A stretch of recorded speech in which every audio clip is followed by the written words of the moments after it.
First off, I want to say that, it was a good week. Bipartisan legislation was passed. Complicated legislation was debated and laid over so senators could have more time to discuss these matters. And this is how the Senate should work. So I'll take any questions. What about yesterday when they add the SAFE Act to one of the bills on the floor, removing the sunset? What happens now? So before I answer your question, I'm going to also give you the last question of the day too, so you can have that one. Since Oh, okay. Thanks. But to answer that question is the first and foremost, what we saw yesterday was that the sunset was taken off the FRA. And as everybody has seen here over quite a few years, the FRA has been taken hostage, and it has been leveraged to try to get rid of birth control and abortion and all kinds of other things over the years. What the FRA does is it actually allows the vast majority of Missourians to get health care. And we think that's important. That can no longer be leveraged.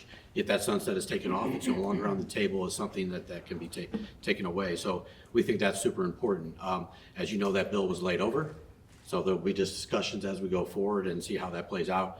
But in the mind of our caucus, in general, the FRA was a really huge deal to take that leverage away from the Freedom Caucus and Republicans who've tried to take it away over the years, who've tried to take away Medicaid and those things.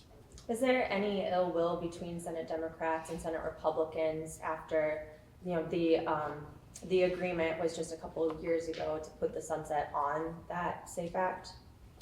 Well, also, I'll go back to the FRA. The FRA had an agreement on a sunset too, just as of last year, and now that is gone. So that's what happened yesterday. The Senate is an interesting place. Sometimes it moves slow, sometimes it moves fast. But at the end of the day, none of those things are all been laid over. They're all there still. Did the results of the 2024 election change the political calculus for you all on how popular you think, gender affirming care for minors is among Democrats even who voted for you and voters at large? That's a good question. I mean, I don't calculate those things into the decisions I make between what's right and wrong. And at the end of the day, when the amendment was put on, I believe that all the Democrats voted no, on the amendment yesterday. So I don't think that's weighed into the balance of things. Well, is it as big of a priority for you this session as it was in 2023 to try and prevent this type of anti-gender affirming care language going into law? Because in addition to the sunset, there have been some proposals that make the law stricter in other ways. That's 100% right. That law could be a lot stricter. Currently, what's on the table right now is removing the sunset of a law that's already been passed in this state that is already in place. That is where we're at with this bill. I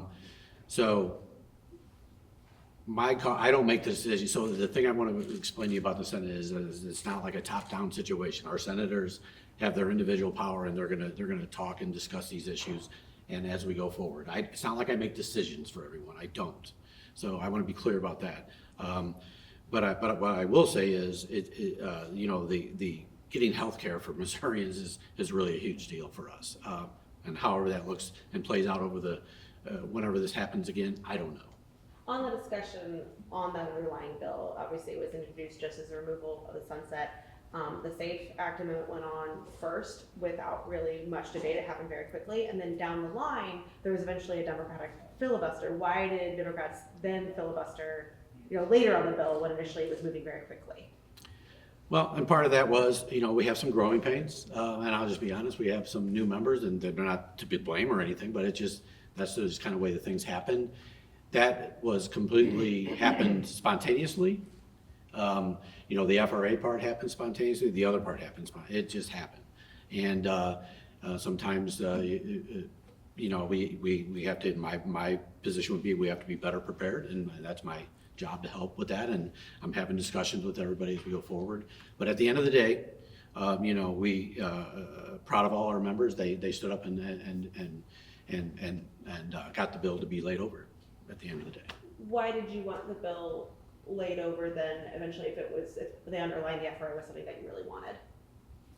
well, there's other issues that are in this bill currently right now. And then there's other sunsets that have been taken off of things also.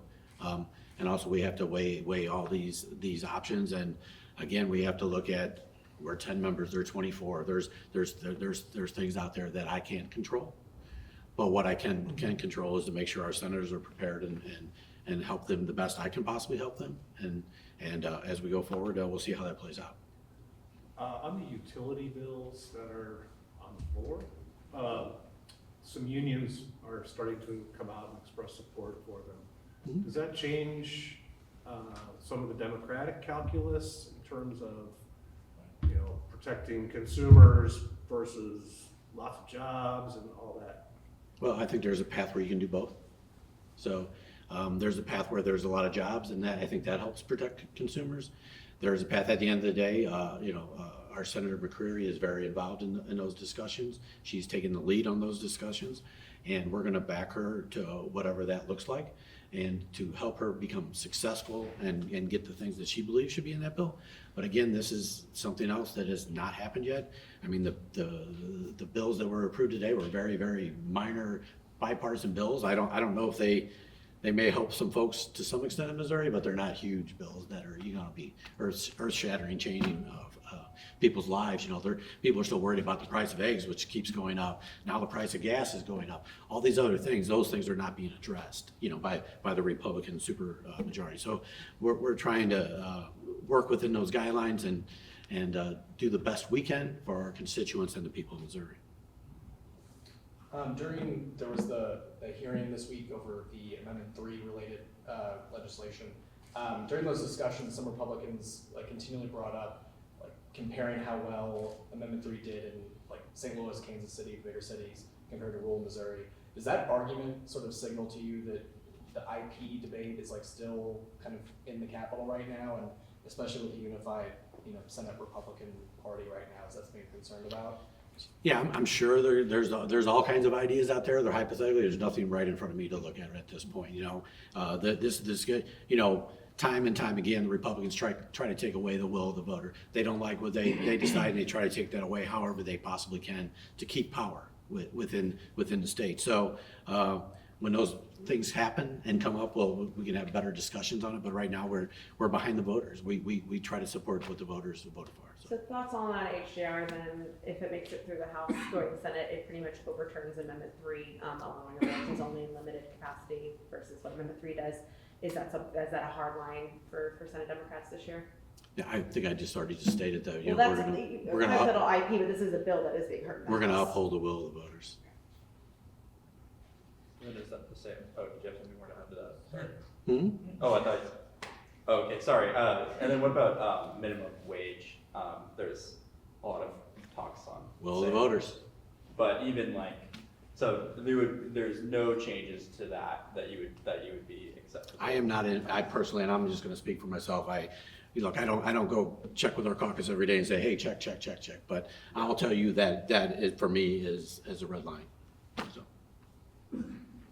Now, I would love to give you the last question, and hopefully it's a softball. Oh, no, I don't know if it'll be too soft. I guess the final thing is, yesterday we saw President Trump sign an executive order for not allowing men playing women's sports. So it's not only being talked at the state level, it's been talked at the federal level as well.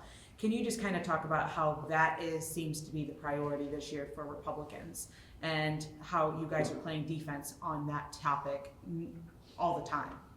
Well, as you just saw, and the majority floor leader just told you both things. All those things are their priorities, and they just voted in lockstep on the affirming care. So this is their priorities. President Trump has done a lot of executive orders. Not one executive order he has done has helped the American people. He's raised prices on numerous things by being erratic and doing things he's done. As you look around this country, I talk to people, Republicans and Democrats alike. I've got Republicans, emailing my office saying, I voted for President Trump, but I didn't vote for this. Well, I'm saying, I don't know what to do to help you there. But we told you what was going to happen, and this is what happened is, and you have a lot of uncertainty. You have uncertainty in our state. You have 45%, and I've said this last week, 45% of our budget comes from the federal government. If that gets turned off, none of this other conversations we're having mean anything. And that's where we're at, and it seems like that's what they want to do with the state also, is defund the entire state. Now, I don't know how that plays for regular everyday folks that are just trying to make it and make ends meet, but I guarantee it's not gonna make their lives better. And that's gonna be a problem. So, you know, this is where we're headed. We're gonna do the best we can. We're 10 members. We're gonna do what we can. We're not, you know, miracle workers.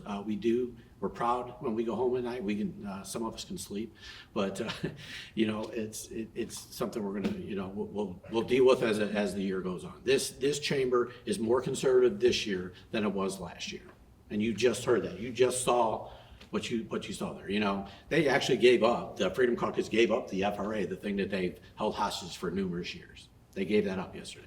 So, Thank you. thank you. Hey.